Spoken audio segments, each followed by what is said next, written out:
Well, Russia has launched an attack on Kyiv, leaving at least now 21 people dead that we know about, the worst death toll in the capital since the Alaska summit between President Trump and Putin just 2 weeks ago. Joining us now is General Jack Keane, Fox News senior strategic analyst. It also, by the way, not only 2 weeks after the meeting in Alaska, but it comes just a day before a Ukrainian delegation is going to be coming to New York to meet with a D.C. delegation as well. I mean, it really, I mean, the worst thing is the death toll in Ukraine itself, but it is also, is it not, a message to Trump from Putin? Oh, yeah, I definitely think so, David. I mean, the pattern is pretty clear now. I mean, Putin has been involved in negotiations for 6 months.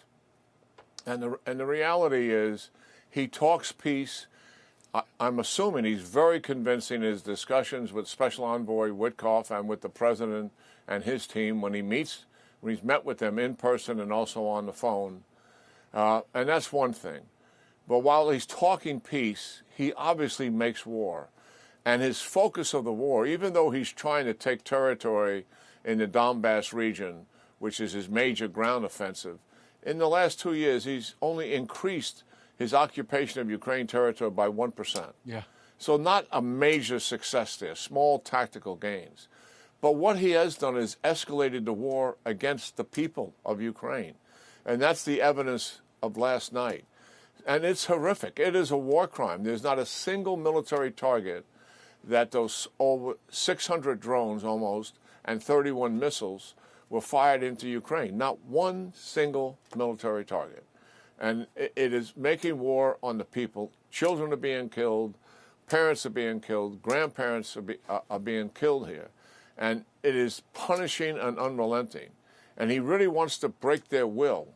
And he also wants to wear down the United States, our leadership, and also the European leaders. He hasn't given up on his strategic objectives one bit, David. Yeah, no. To take control of Ukraine and expand into Europe. And we got to face the facts. That's where he is. I don't think he wants to go to a ceasefire because I think it means he gives up his leverage. As long as he's making war, he has leverage in an attempt to get concessions. President Trump wants to go to a ceasefire. Zelensky, 5 months ago, said, yes, I'll go to an unconditional ceasefire. The people of Ukraine want a ceasefire and an end to the war. Overwhelming majority, for sure. There's only one person here that doesn't want it. And we know who it is. Yeah. And it's Putin. And he's a thug and he's a killer. General, isn't it time for a maximum pressure economic campaign against Russia, the likes of which we saw in the first administration against Iran?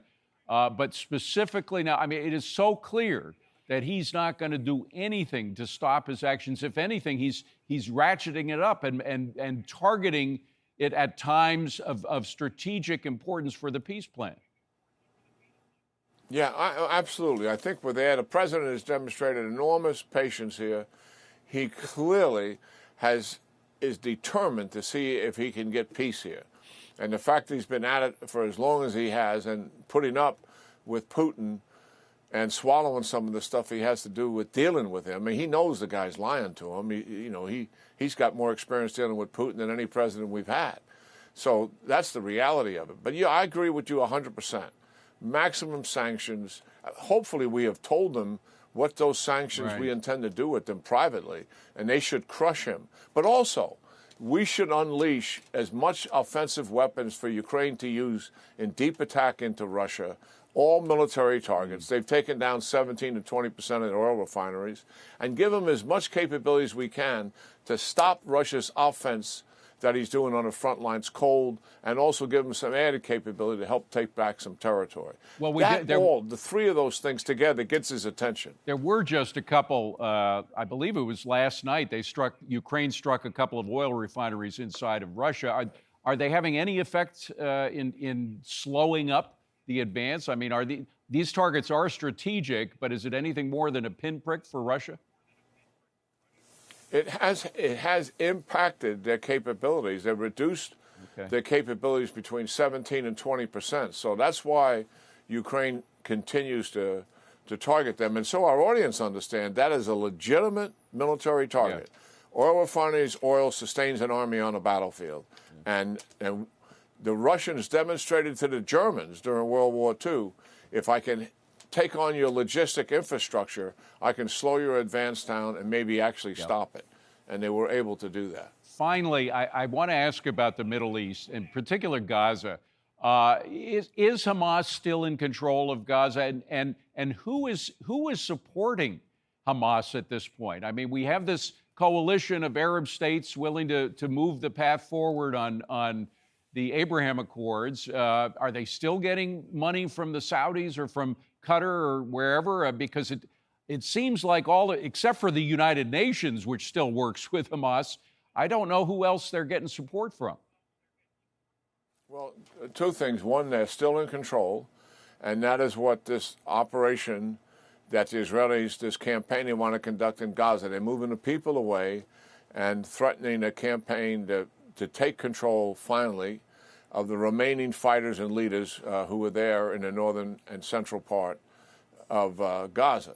Secondly, Iran is certainly providing them with support, funding, and their ability to get weapons to them, though, is pretty dried up. And that's very challenging because they no longer own the transshipment through Syria and also through Egypt and smuggling in from the south. So that's a problem for them. I think Qatar, I don't know for a fact, but knowing their history, I suspect they're still providing them finances. And there are likely some other countries out there are doing it. But I don't know. I haven't had a briefing on that in some time. I'm assuming they still have some financial reserves left. So I don't think money is much of an issue. No. And that's why they want the food. They take that food, and the fact that the UN is saying they don't have any evidence of that is just absolute nonsense. Absolutely. They take that food systematically, and they turn it into a black market revenues for them from the very people that need the food. Yeah. That's how horrific that is. Well, what is really horrific is the United States taxpayer is spending money on the UN while they are cooperating much more closely with Hamas than they ever have with Israel, who is bringing a lot of stuff in, but it doesn't get to the people because Hamas finds its way to be the middleman in the whole routine. General Jack Keane, I wish we had more time. Do you know? Let me add one thing. Do you know that Israel told the UN people, we would be willing to escort your food in so that no one interferes with it? The UN said no to that because we want to be objective and we don't want to be one-sided.